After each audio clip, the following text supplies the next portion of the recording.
We read on in chapter 15 that he meets this woman, chapter 16, this woman, Delilah. So 3 bad ladies in a row. I mean, this guy could pick the worst girl out of the party every single time. And so Delilah, he's in love with her, and she manipulates that. But the Philistine lords come to her and say, you know what? If you'll figure out his strength, if you'll work this and figure out what makes him strong, we will give you 1,100 pieces of silver each. There's 5 cities. I mean, she's going to be filthy rich when this is done. And so she starts working the situation. Samson, tell me what makes you so strong, you big hunk of a man. I mean, read kind of, you got to read what's going on there, right? And he goes, oh, honey, I would be like anybody else if they just wrapped me with 7 fresh bowstrings that haven't been dried. She tells the Lord, get me some bowstrings. He brings them in, ties them up. I mean, read the story. You're all adults. And then she says, Samson, the Philistines are upon you. And he breaks the bowstrings, kills all the bad guys. Now, at that point, you would think Samson would probably be smart enough to say, she is a bad girl. Right? You would think. Oh no. Next verse. Samson, you tricked me. You really don't love me. You really don't care about me. If you really did, you would just tell me. Okay. Wrap me up in a new rope and I'll become like everyone else. Get me a new rope. Brings the rope. She wraps him up in the rope. Philistines are upon you, Samson. He breaks the rope, kills all the bad guys. Scene 2, you would think he'd be smart enough at this point to run, right? Bad girl. Mom was right. Go back home. Flee the situation. Oh, no, he's a moron. Samson, if you really loved me, you would tell me. And so she pours on the tears, all the girl maneuvers, all of that. And he says, if you wrap up my hair in 7 locks and then put it in a bun and then, and put a pin in it, I'll be like everyone else. So she does that the next night.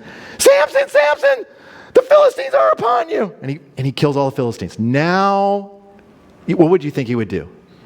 My mother was right. Run! Look at me. Run!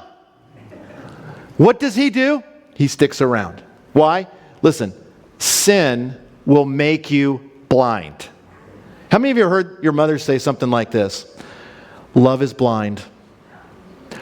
Foolish passion, godless passion will make you blind. So the 4th time, she really pours it on really thick to the point it says his soul is collapsing within him. Proverbs talks about the nagging woman and how the nagging woman can just destroy the guy's soul. And so anyway, so she works it really hard, nags really hard, and he finds, okay, just stop it. It's my hair. Because I took this, because I'm a Nazirite from birth, I'm not supposed to drink, I'm not supposed to touch animals, and now my hair is if I cut that, then it's a symbol of being dedicated to God, consecrated to God, and if you cut my hair. And so she works the situation. You're all adults, read the passage really careful. She cuts his hair, and then it says she abuses him. You can think about what that means. And then, Samson, the Philistines are upon you. And he doesn't even know that the Spirit of God has departed from him. And he jumps up, bring it on. And they brought it on. First thing they did is grabbed him, got him down, and they poked out his eyes. Then they carry him down to Gaza, and there he ends up working in a grinding mill, having a little kid lead him around so he knows exactly what to do. So now the strongest man in the world is being led by a little kid, and he's a little peon weakling. Now they're going to have a big party, the Philistines, at the temple of Dagon there in Gaza.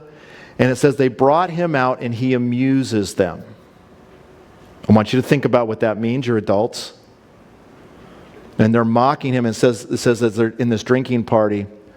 They're blessing Dagon because he's delivered the enemy into their hands. And so there's this great reproach to God. Sin will always bring a reproach, not only to you, not only your family, but to God.